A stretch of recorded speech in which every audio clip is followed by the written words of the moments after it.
And I'm back at it today.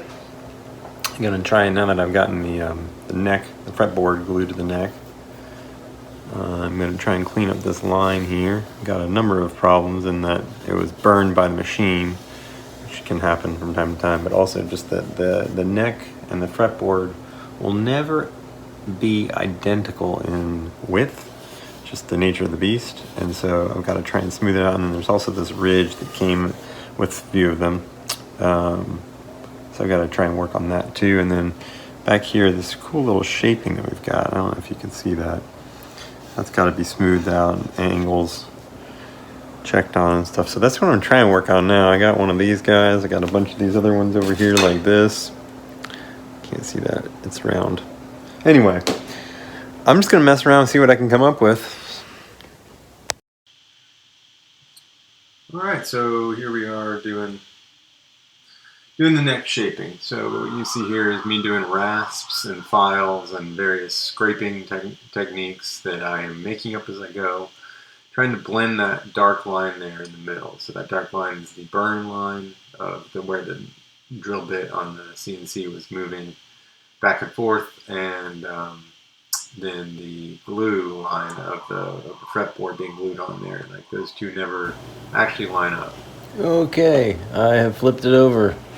Oh, there it is. All right, flipped it over. The other side's mostly good, but this side, gotta do the same thing. So here we go.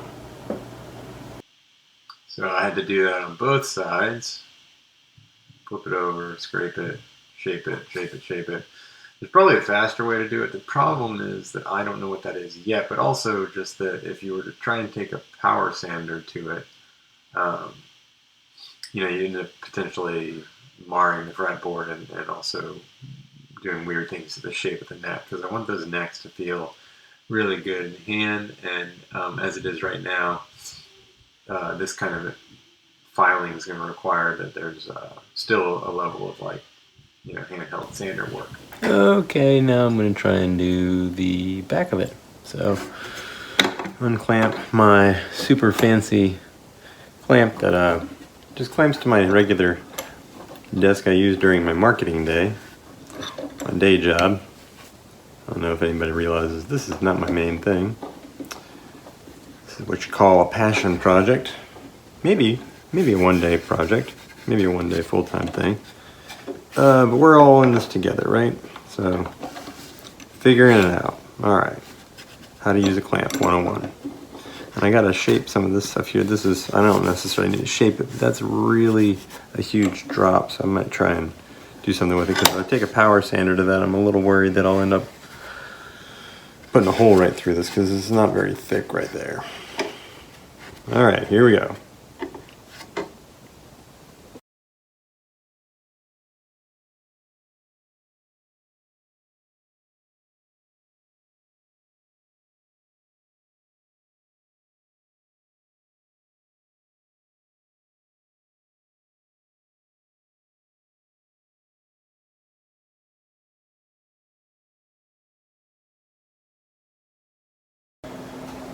All right, back at it.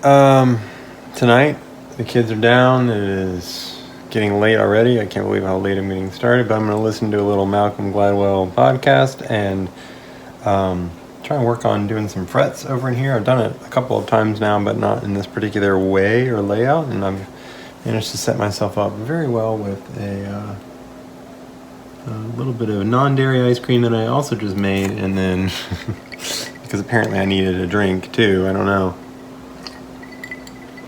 A little reposado.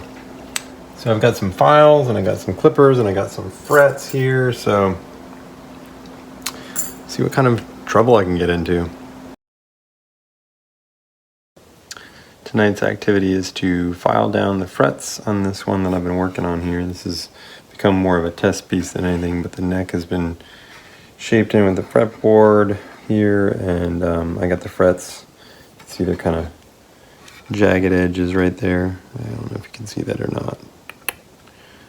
Camera doesn't really do much good there, but I got one of these little fret file things that you use, and you just run it across, and then you have to put an angle on the fret as well. So we're going to do that tonight.